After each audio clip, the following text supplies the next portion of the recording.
जय हिंद दोस्तों, मैं पीएसआई जयप्रकाश कुमार सिंह। अभी बिहार पुलिस राजगीर में मैं प्रशिक्षण प्राप्त कर रहा हूं। जो 1799 पोस्टों के लिए भर्ती आई है, उसके लिए एग्जाम डेट बीपीएससी आयोग द्वारा निर्धारित कर दिया गया है। 18 जनवरी और 21 जनवरी को होना है। बीपीएससी आयोग द्वारा जो डेट निर्धारित कर दिया जाता है, उसमें बढ़ने की संभावना ना के बराबर रहती है, तो उस डेट को मान के ही तैयारी करें।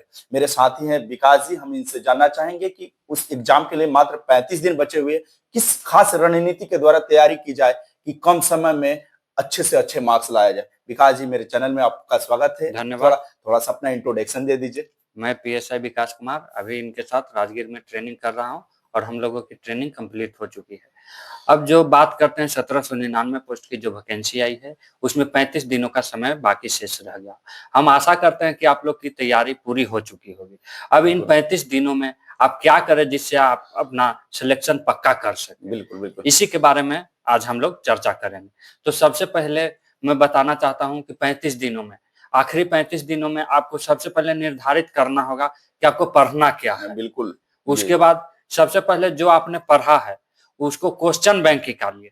क्वेश्चन बैंक सबसे जरूरी होता है किसी भी एग्जाम के लिए। बिल्कुल, क्वेश्चन पैटर्न पता चल जाता है। पैटर्न पता चल जाता है। क्वेश्चन बैंक लेके उससे हम पैटर्न देखेंगे। तो पैटर्न देखा जाता है कि करंट की भूमिका सबसे ज्यादा प्री होती में है। करंट का अगर आपको सिलेक्शन लेना है, करंट को इग्नोर नहीं कर सकते हैं। बिल्कुल करंट अफेयर्स 25 प्रश्न तक आ जाते बिल्कुल। हैं और उसमें पूरा नंबर आप उठा सकते हैं अगर आपकी तैयारी रहे तो करंट अफेयर्स का रिवीजन बहुत जरूरी है। क्या बुक प्रेफर करंट का कोई? हाँ बिल्कुल, जैसे कि एसपीडी का आता है, हर मंथ आता है, यस, उसको पूरा पढ़ जाना है। बिल्कुल। इस मंथ का पढ़ जाइए, अगले मंथ का पढ़ जाइए जो जनवरी में आएगी। ईयरली, हाँ ईयरली, हाँ, ईयरली जो आती है ना हर बिल्कुल। मंथ, उसको कंप्लीट कर लीजिए। उसके बाद एग्जाम से कुछ दिन पहले एडुटेरिया का बुक आता है, उसको भी कंप्लीट कर जाइए। तो उससे क्या होगा कि करंट आपका क्लियर क्या हो सर जाएगा। बोला जाता है कि लूसेंट की भूमिका, क्या उसको मान सकते हैं कि लूसेंट की भूमिका है? हाँ, लूसेंट की भूमिका होती है। 60% से लेके 65% प्रश्न आपको लूसेंट से ही देखने को मिलेंगे। तो रिवीजन के लिए लूसेंट, रिवीजन के लिए लूसेंट वैसे कर सकते हैं, जो पहले से पढ़े हैं वो कर सकते हैं। लेकिन और भी बुक है जिससे आप पढ़े होंगे या क्लास नोट से पढ़े होंगे, मतलब कोई नया बुक नहीं पढ़ना है।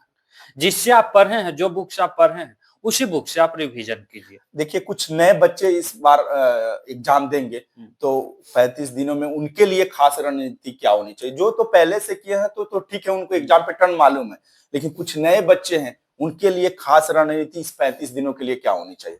हाँ, उनके लिए 35 दिनों में सबसे अच्छा है, जैसे मेरे तरफ से देखा जाए, करंट अफेयर्स पर विशेष फोकस करना चाहिए। क्योंकि 25 प्रश्न 25% एग्जाम तो आपका ऐसे ही होगा। करंट अफेयर्स आपको करना ही करना है। फिर उसके बाद देखा जाए तो इकोनॉमिक्स, जो कि बहुत कम ही लोग बना पाते उसको हैं। बहुत लोग इग्नोर कर देता है। हाँ, तो उसको आप लूसेंट से पढ़कर कंप्लीट कर सकते हैं इकोनॉमिक्स को। छोड़ेंगे तो फिर छोड़ेंगे नहीं, हाँ, क्योंकि हिस्ट्री ज्योग्राफी सभी लोग बनाते हैं, लेकिन इकोनॉमिक्स कम लोग बनाते हैं। अगर इकोनॉमिक्स आप बनाते हैं तो लोगों से अलग होंगे और आगे भी हो जाएंगे। और हिस्ट्री में देखा जाता है कि मॉडर्न हिस्ट्री का ज्यादा इम्पोर्टेंट हाँ, रहता है। तो हिस्ट्री में पैटर्न देखिएगा तो मैंने शुरू में ही बोल दिया था कि क्वेश्चन बैंक आप देखिए, उससे पैटर्न पता चलेगा। उससे आप देख सकते हैं कि जहां पर मॉडर्न हिस्ट्री की भूमिका बहुत अधिक होती है,